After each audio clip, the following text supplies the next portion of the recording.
At least no animal is suffering. Right, Angel? Oh joy, this is gonna be one of those episodes, isn't it? So, is Pinky really that ignorant of every pony's reaction to her playing? If you enjoy listening to my playing half as much as I enjoyed playing my playing, then I should totally play more! Pinky, dear, no pony said they enjoyed it. You complete me. Okay, I'm getting a strange shipping vibe here. I'm not exactly comfortable with that. And you're just waiting for me to finish talking so you can start playing again, aren't ya? Actually, I think Pinky just really likes to squish things.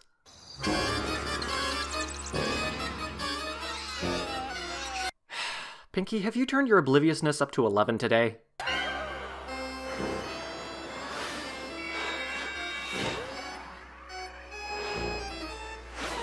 Why was she even allowed in the stadium with that?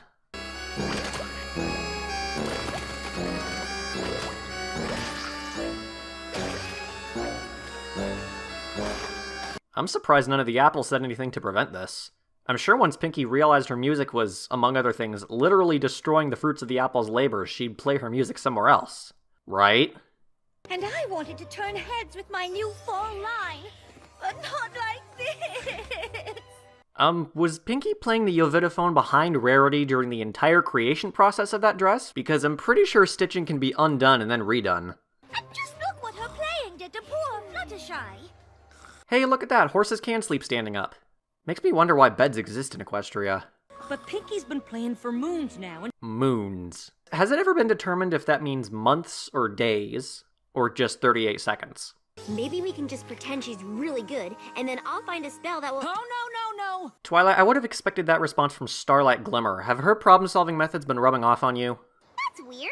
I could have sworn this place was packed a second ago. You mean the thing I love more than anything else in Equestria? And here's the obligatory guilt trip before the request to stop. Pinky, we all support you, but we're afraid you're just not good at the Yovitaphone, and none of us want you to waste your time on something you can't do well. Really, Twilight? You decide to go with the you're not good at this angle instead of the this is disturbing the entire town and some of their jobs one? Top of the morning to ya! Is it morning?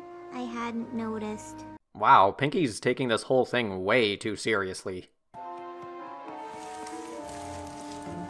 Holy crap, has that kind of Earth Pony magic ever been shown before?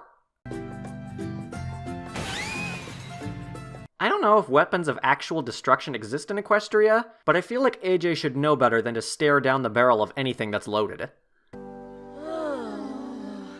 Okay, there's no way that in unison sigh wasn't coordinated. Alright girls, 3, 2, 1. Then I hereby officially declare today Pinkie Pie Appreciation Day.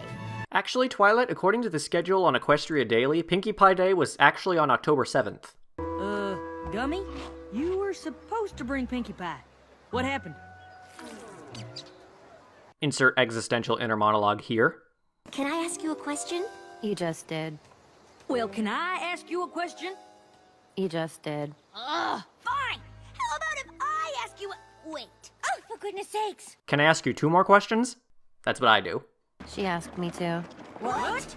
Pinky told me to pack up her room and take everything to the rock farm. What? She said she wouldn't need them since she's moving to Yakistan.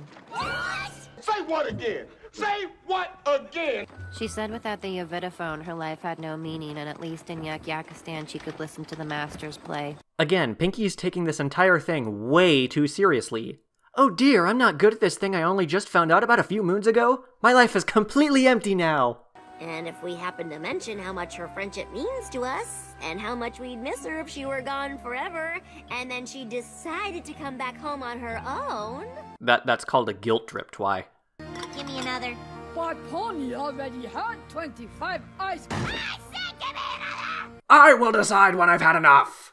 Sorry. I forgot what an awful Yovitaphoner I am. Ah, it seems Pinky has decided to fight fire with fire. And by fire, I mean guilt trips. And as long as it makes you happy, it doesn't matter how good you are. Hang on, that's the moral here? Keep doing something you like because it makes you happy, even if it disturbs literally everyone else? And they kind of have issues with things that aren't perfect. That's a pretty friendly way of saying they will Hulk smash anything that tries to meet their expectations but doesn't. And a 1. And a 2. And you know what to do!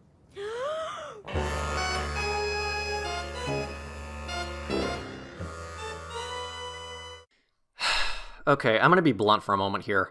I don't know what moral they were trying to go for with this episode, but I think it definitely could have been delivered way better. The premise was okay, most of the setup was alright, but the resolution just felt wrong.